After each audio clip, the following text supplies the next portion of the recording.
Yes, sir.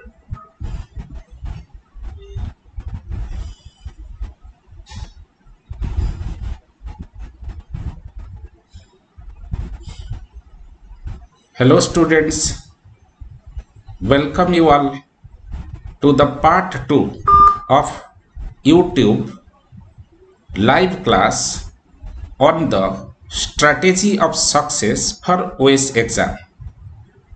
In the first part, in the morning, I discussed in detail what is the role of strong determination in matter of becoming successful in OAS exam.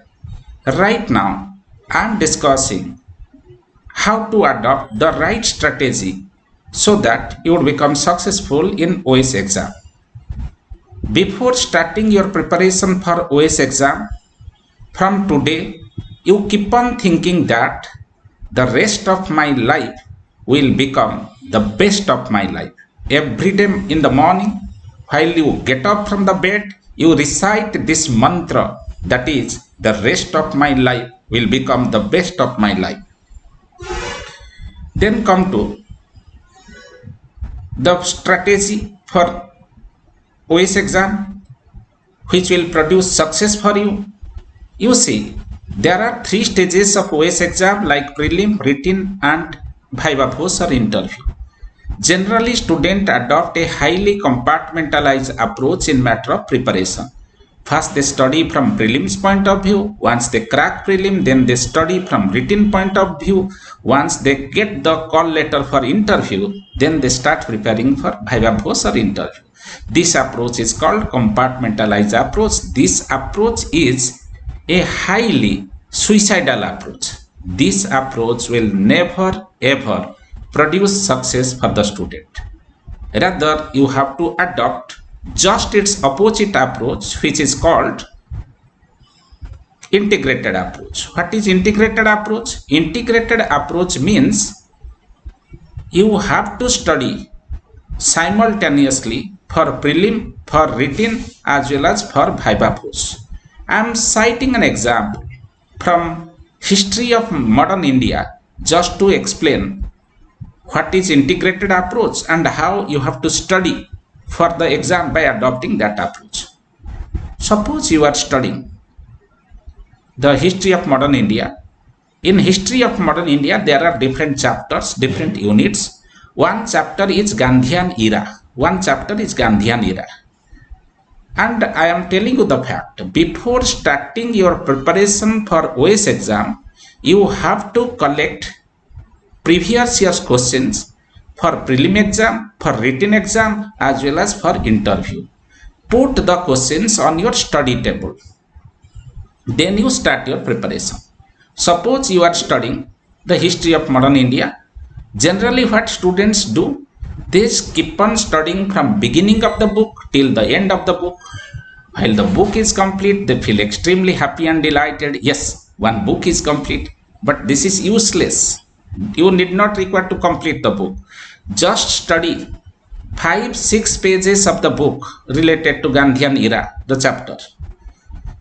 Then after reading 5 or 6 pages from this chapter, that is Gandhian era, see how questions have been asked in prelim exam. Yes, questions have been asked in prelim exam from Gandhian era like this. That in Champaran Satyagraha, the farmers of Bihar were demanding for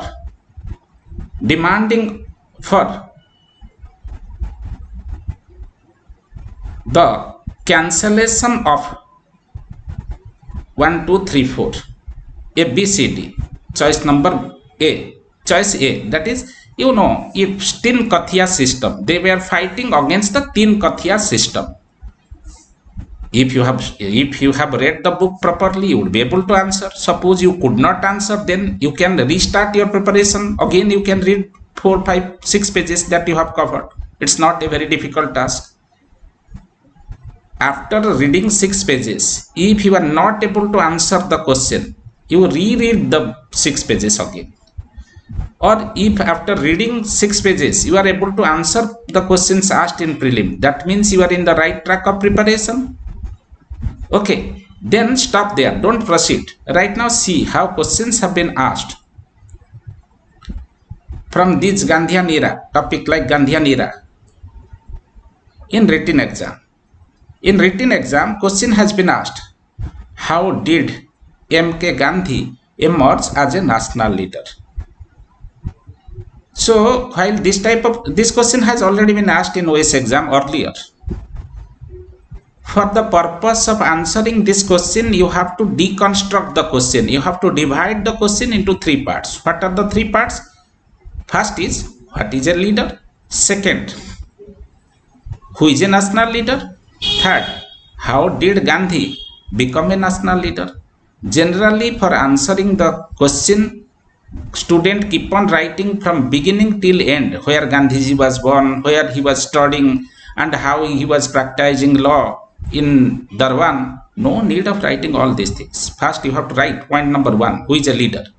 Leader is a person who instills a high sense of confidence among the followers.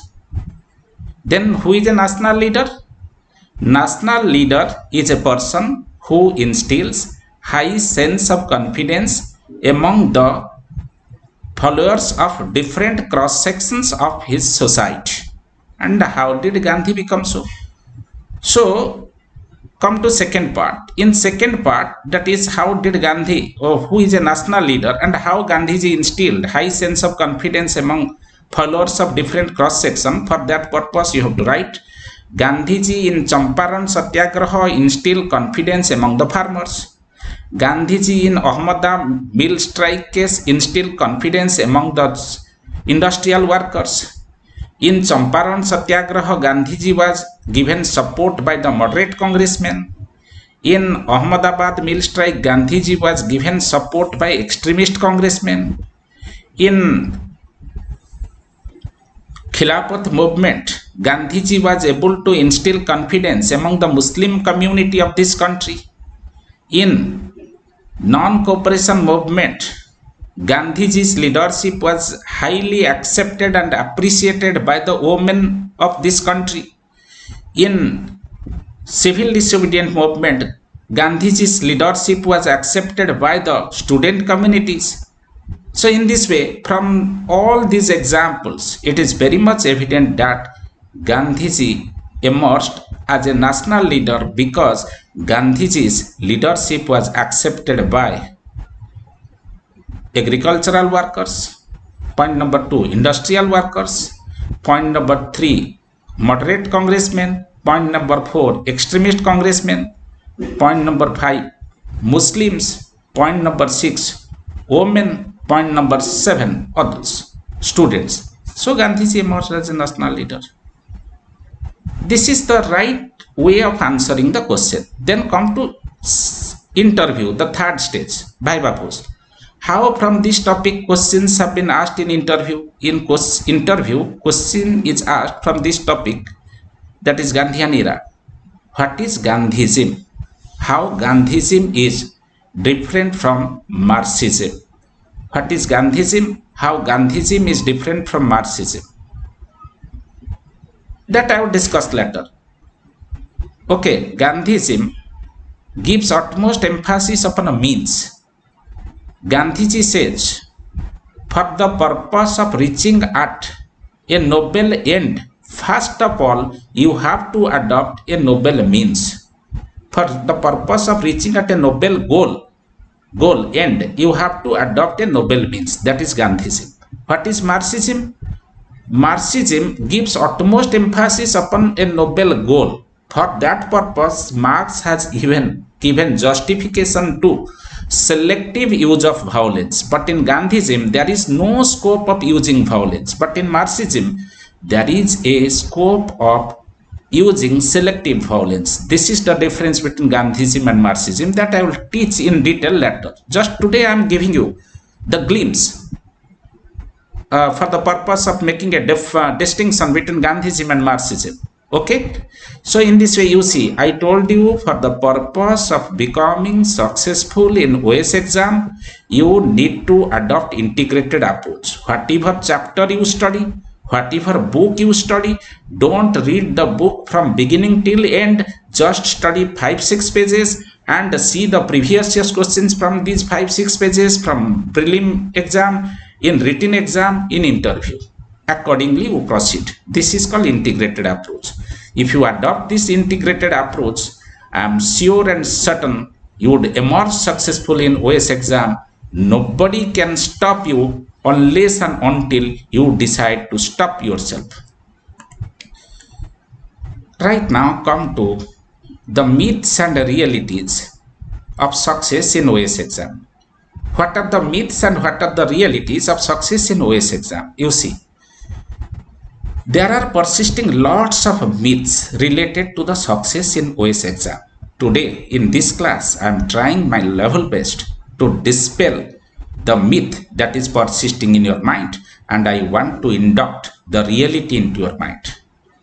People say that for the purpose of becoming successful in OAS exam, 15-16 hours of effort every day in matter of preparation is necessary. This is a myth. Reality is that if you are adopting right strategy, that is integrated approach, I told you, only 5 to 6 hours study every day consistently for 1 year is more than enough in matter of becoming topper in OAS exam. Second myth, around 50,000 students apply for, around 50,000 competitors, aspirants apply for OAS exam. That's the reason people say competition is very tough. It will take place among 50,000 aspirants. But reality is that competition is confined only among 2,000 to 3,000 candidates, not beyond that. How? You see, though more than 50,000 are applying every year for OAS exam, out of 50,000, 50% of it, 25,000 candidates are non-serious candidates. They apply only for the sake of applying for OAS. So they are not your competitors. So remaining 25,000 candidates are there. But out of 25,000 candidates, what is happening? That you see, around 13,000 candidates, they just study in a very haphazard manner. So they are not your competitors. So only 12,000 are there. But out of 12,000 candidates, you can see that 6,000 they prepare only for prelim. So as they prepare only for prelim, OAS exam is not only about prelim exam. So students or candidates preparing only for prelim, they are not regarded as your competitors. So remaining 6,000 are there. But out of these 6,000, only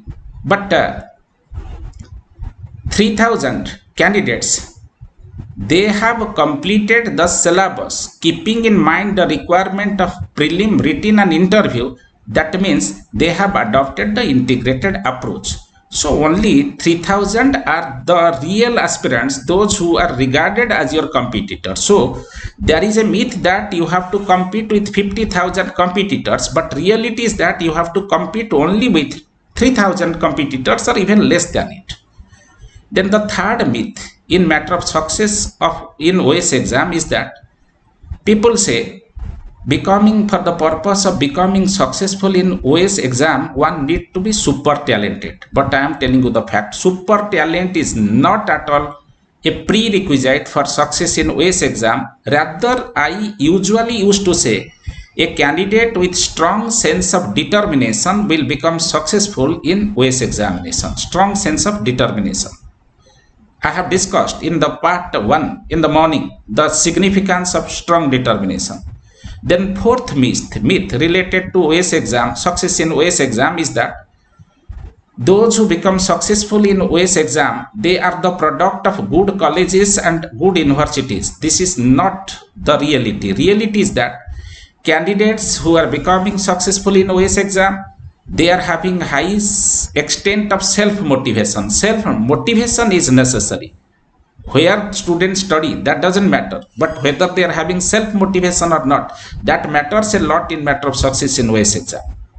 Next myth is that people say for purpose of becoming OAS, candidates should have electronic memory. I am telling you the fact, this is incorrect. Reality is that for the purpose of becoming successful in OAS exam, candidates should give utmost emphasis upon current affairs. Emphasis on current affairs is necessary. Okay, and come to last myth related to success in OAS exam is that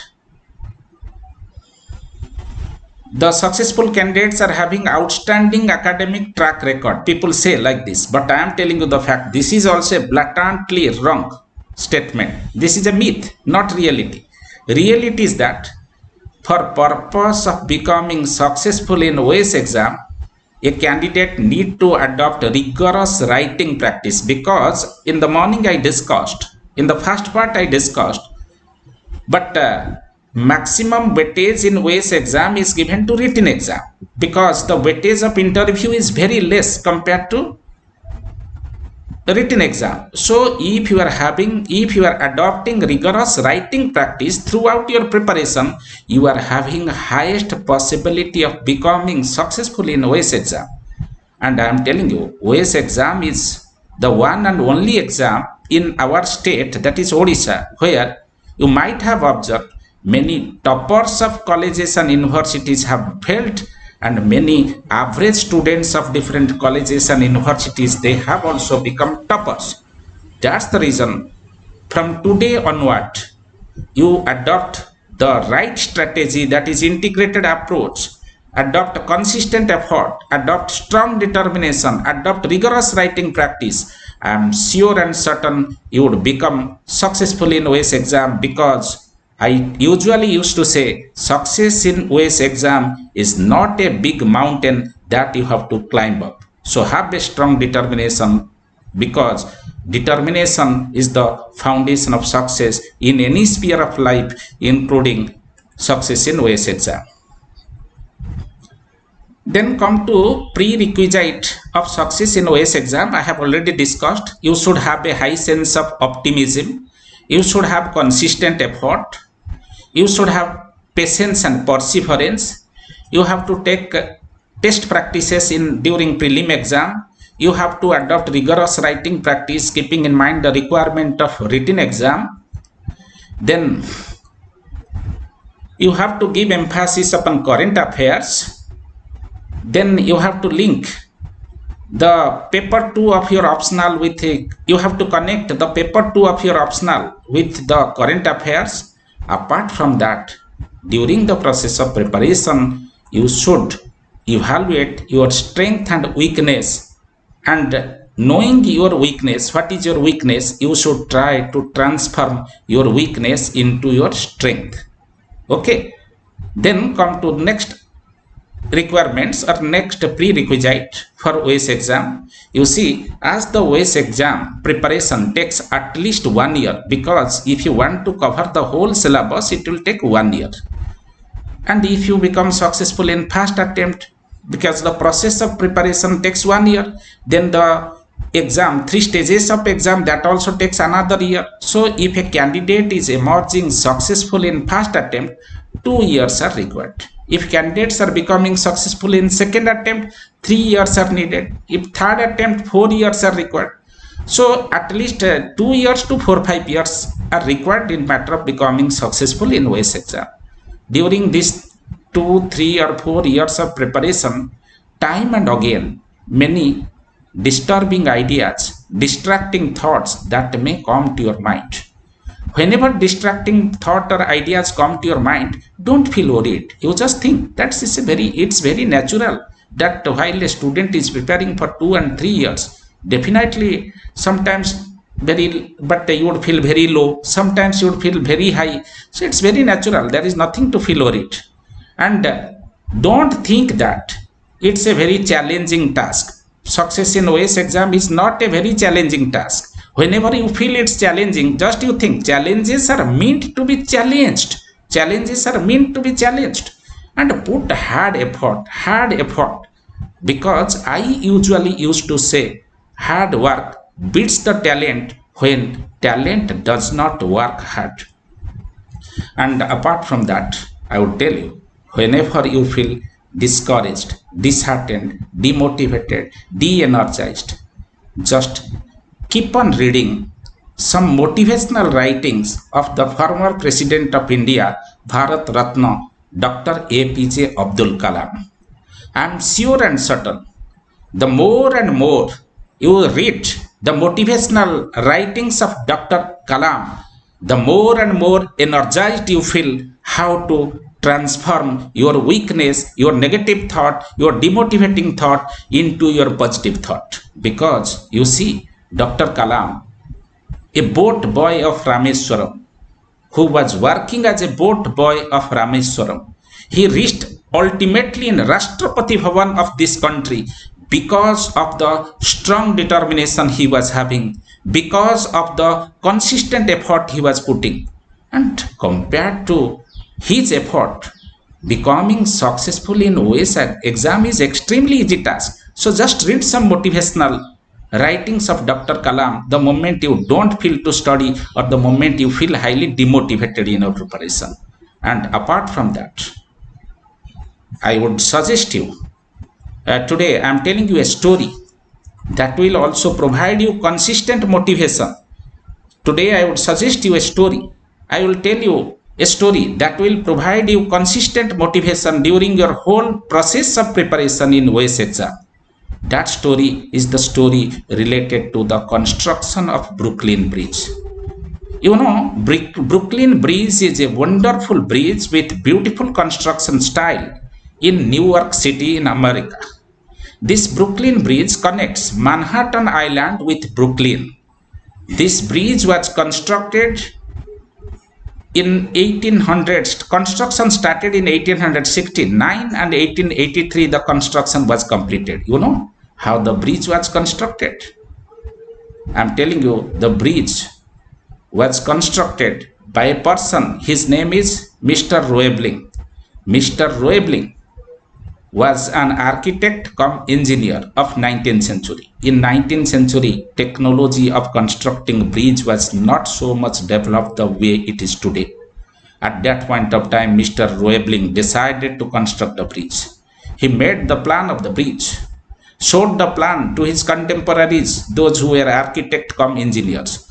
All the architects and engineers, they outrightly rejected his plan. They started making mockery of Roebling, that why you are so crazy to construct such a bridge, suspension, longest suspension bridge at that point of time. It's impossible. It's project impossible. As I told you earlier, people with strong determination can construct bridge of stones over ocean. Same thing happened. Roebling was a strong-minded person. He decided to construct a bridge. Nobody accepted his plan. He was having a son. Fortunately, his son was an engineer cum architect. So right now the team of father and son proceeded. They started the project construction. The project started. They gave employment to some other people, some workers. Right now project started.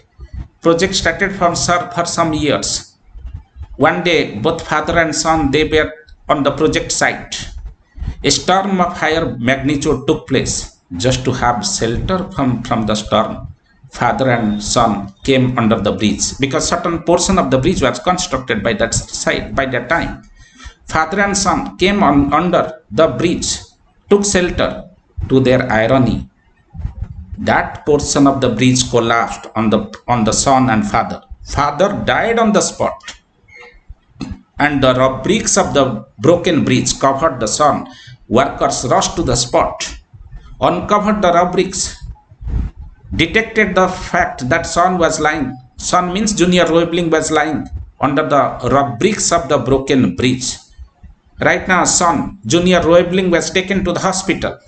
In hospital, the doctors diagnosed and detected the fact that son was alive, means Junior Roebling was alive, but he was completely paralyzed. All limbs, all parts of the body was paralyzed except 4 fingers of right hand. ଚାରିଟା ଆଙ୍ଗୁଳି ଡାହାଣ ହାତର କାମ କରୁଥିଲା ଆଉ କିଛି କାମ କରୁନଥିଲା. That junior Roebling was a married person. His wife came, took care of the husband. They are in hospital bed. Lying in hospital bed, junior Roebling was lying there in hospital bed, but he was thinking that the dream that my father had dreamt long ago, I have to fulfill that dream. Wife came, sat by the side of the husband there in hospital bed. Junior Roebling started tapping his right hand four fingers on the arm of the wife. Initially, wife could not understand anything, but with the passage of time, wife realized the fact that probably my husband, that is Mr. Junior Roebling, is trying to transmit some valuable information related to bridge construction. So every day it became a routinized fact. Wife came, sat by the side of the husband, Junior Roebling. Junior Roebling started tapping on the arm of the wife by using four fingers. Wife rushed to the project site, communicated this idea to the project engineers. They got some information in matter of completion of the bridge. And in this way, it took 14 years. After 1 year of construction, father died. It took another 13 years for construction and completion of the most wonderful bridge and the most longest suspension bridge of 19th century. At that point of time, it was the longest suspension bridge because of the strong determination that Junior Roebling had taken. Just you think, had it happened to us, what would have become our thought? We could have thought that everything in life is gone and I am waiting to die. We could have thought like this. But Junior Roebling was a strong-minded person. He started thinking, no, the dream that my father had dreamt long ago, that dream must be materialized. Because of that strong determination, in 1883, Junior Roebling, though he was lying in hospital bed in paralytic condition, but because of his strong determination, he was able to complete the construction of the bridge. Whenever any negative thought related to your preparation for OAS exam comes to your mind, just think about Junior Roebling. Always ask yourself a question that success in OAS exam is not a big project like completing the Brooklyn Bridge. If a paralytic attacked patient by lying in hospital bed was able to complete the Brooklyn Bridge, compared to that, where is standing my preparation for OAS exam? It's nothing. Have this strong determination in your mind. I am sure and certain nobody can stop you in matter of becoming OAS. That's the reason I usually used to say that people with strong determination can germinate seeds on the hearts of the stone. पत्थर की छाती में उग आया नव अंकुर. So have this determination. Whenever you feel discouraged and disheartened, just think about Junior Roebling. Just think about the Brooklyn Bridge construction. I am sure and certain one day you will become successful. So at the end, I want to wind up my talk by telling you the fact. In Hindi, I can recite a poem written by Mr. Atal Bihari Vajpayee. You always keep this song in your mind. There is a song in Hindi written by Mr. Atal Bihari Vajpayee. छोटे मन से कोई बड़ा नहीं होता, टूटे मन से कोई खड़ा नहीं होता, इसलिए तो भगवान कृष्णों को शस्त्रों से सज रथ पर चढ़े, कुरुक्षेत्र के मैदान में खड़े अर्जुन को गीता सुनानी पड़े थे, मनहार कर मैदान नहीं जीते जाते, मनरे जिए हारी जाए से युद्ध क्षेत्र रे केबे जीतेनी.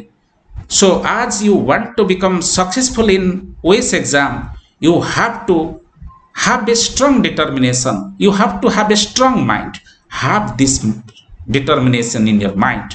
I am sure and certain one day you will become successful in OAS exam. This is all about the myth and reality related to the strategy of success in OAS exam. Let me wind up my class for today. Thank you. Thank you a lot.